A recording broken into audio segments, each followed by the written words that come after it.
आपको टोकूंगा। छत्तीसगढ़ के exit polls के फाइनल आंकड़े हमारे सामने आए, अंजलि पढ़ के बताएंगी। जी बिल्कुल, देखिए छत्तीसगढ़ के जो एग्जिट पोल के हैं वो पूरे आंकड़े सामने आ गए हैं। आप स्क्रीन पर भी देख रहे हैं। पोल स्टेट की बात की जाए तो यहाँ पर बीजेपी को 35 से 45 सीटें मिल रही हैं। कांग्रेस की बात की जाए तो 40 से 50 सीटें कांग्रेस को यहाँ पर मिल रही हैं। वहीं अन्य की बात की जाए तो 0 से 3 सीटें अन्य को मिल रही हैं। एक्सिस माई इंडिया की बात की जाए तो यहाँ पर बीजेपी 36 से 46 सीटें मिल रही है, कांग्रेस को 40 से 50, वहीं अन्य को 1 से 5 सीटें यहाँ मिल रही है। यानी यहाँ पे भी कांग्रेस को बढ़त मिल रही है। हालांकि मुकाबला काफी कड़ा है। वहीं अगर सीएनएक्स के आप आंकड़े देखें तो बीजेपी को यहाँ पर 39 सीटें सीएनएक्स के एग्जिट पोल दे रहा है, वहीं कांग्रेस को 48 सीटें यहाँ पर सीएनएक्स का एग्जिट पोल दे रहा है। अन्य के खाते में 0 से 3 सीटें जा रही है।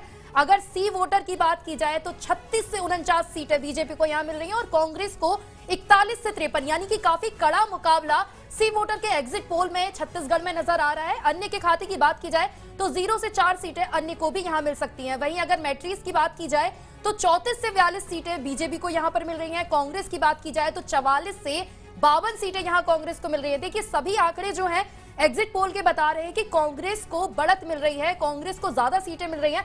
हालांकि मुकाबला काफी कड़ा है क्योंकि बहुत ही कम अंतर है। ये जिस अंतर की हम बीजेपी और कांग्रेस में बात करें तो बहुत कम अंतर है एग्जिट पोल का, जो सारी एजेंसियां नंबर दे रही हैं। काफी कड़ा मुकाबला है।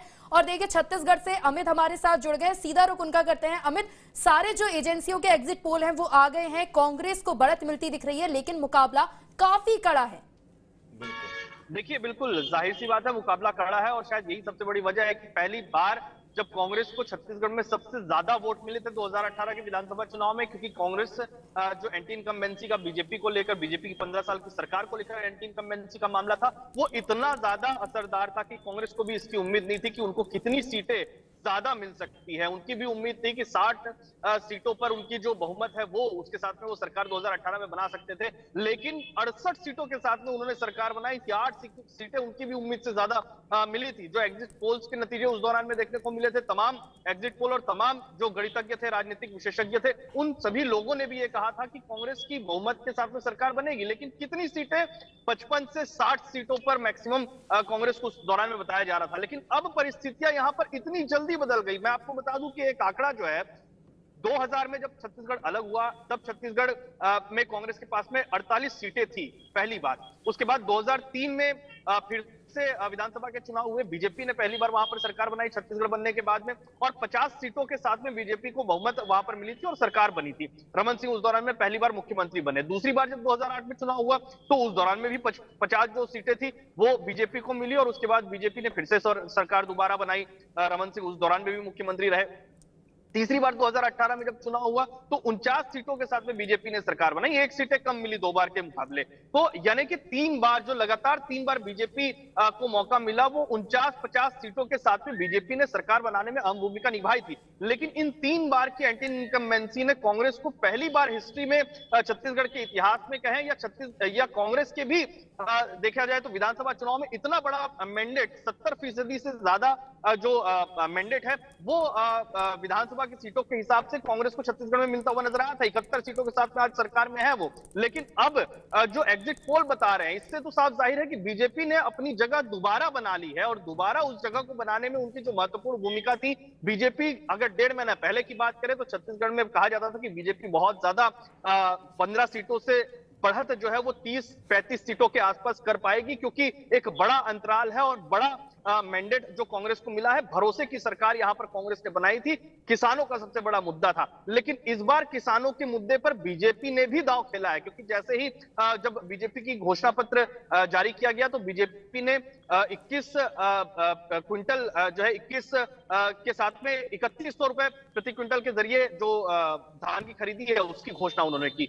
उसकी घोषणा के साथ में बीजेपी के बाद कांग्रेस ने 3200 प्रति क्विंटल धान खरीदी की घोषणा उन्होंने की। लेकिन यह मजबूरी इसलिए थी कि 2018 में सबसे ज्यादा कांग्रेस ने यह वादा किया था कि जैसे ही उनकी सरकार बनती है सबसे पहले कर्ज माफी करेंगे और उसके बाद 2500 रुपए में धान खरीदी वो करेंगे। और उसी मुद्दे को लेकर, उसी मामले को लेकर जब किसानों का जनमत बहुमत उनका देखने को मिला, मैंडेट उनको देखने को मिला, पहली बार एक आंकड़ा भी था, मैं आपको बता देता हूं, हमेशा 2 से 3% के बीच में जो जीत हार का अंतर है प्रदेश में विधानसभा चुनाव में देखने को मिलता था। लेकिन 2018 का अगर आंकड़ा हम देखें तो 10% जो है वो मत प्रतिशत का अंतर के साथ में बीजेपी को हराकर कांग्रेस ने सरकार यहां पर बनाई थी। तो ऐसे में वोट बैंक को लेकर जो सबसे बड़ा हथियार माना जाता है कि छत्तीसगढ़ में क्या वादे किए जा रहे हैं, किसानों के लिए खासतौर पर कौन सी सरकार क्या काम करेगी, तो किसानों के लिए इस बार बीजेपी और कांग्रेस के बीच में कड़ी टक्कर है। 3100 और 3200 रुपए देने की बात उन्होंने कही है।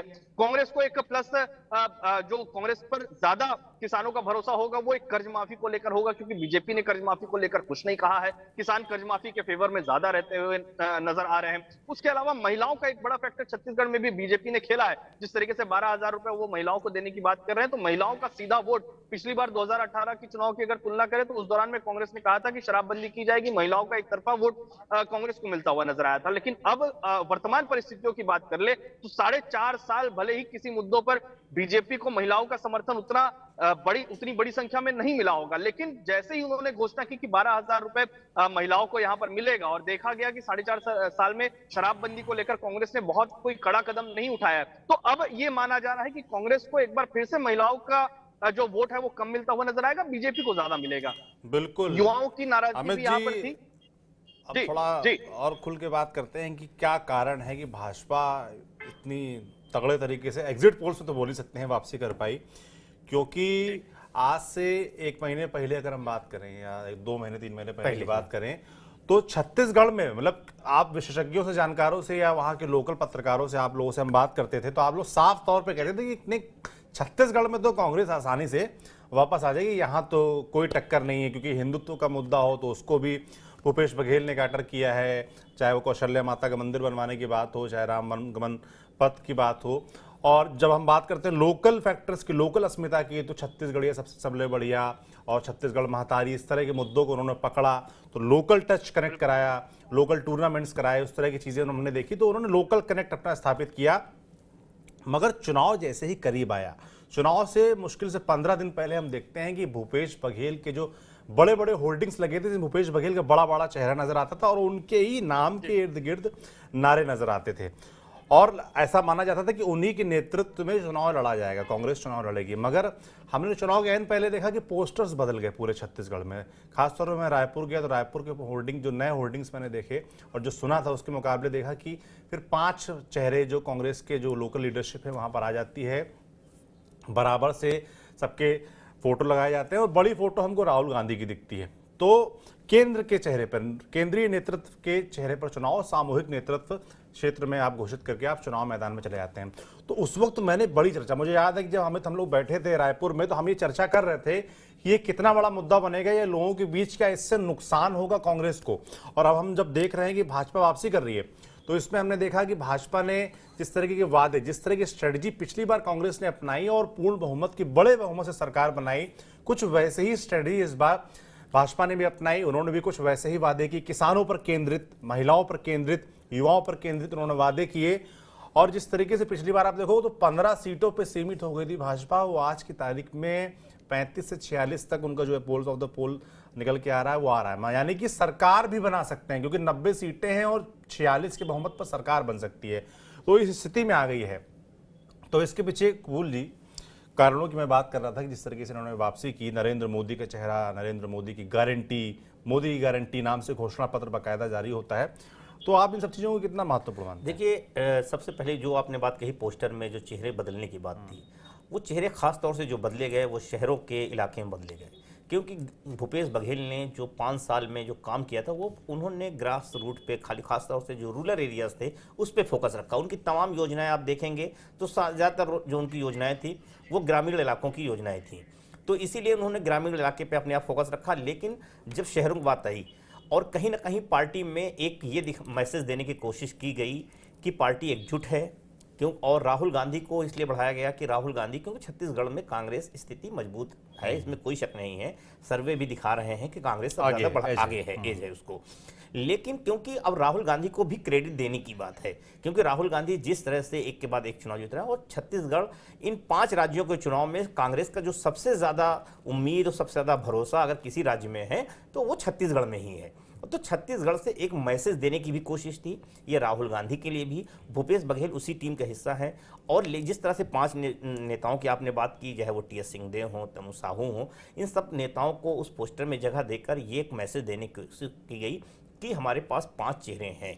हाँ, नेताओं का भी नहीं है, सिर्फ भूपेश बघेल के और सारे दूसरी नहीं। चीज ये है कि उसके साथ जो पार्टी में गुटबाजी थी या उस तरह की चीजें हों, क्योंकि जो पहला फेज था ये सारी चीजें सेकंड फेज के इलेक्शन से पहले तब्दील होती है जी। और जो सेकंड फेज का इलेक्शन होता है उसमें वो तमाम चेहरे होते हैं जिनके को हम कैश कराने की कांग्रेस ने कोशिश की है।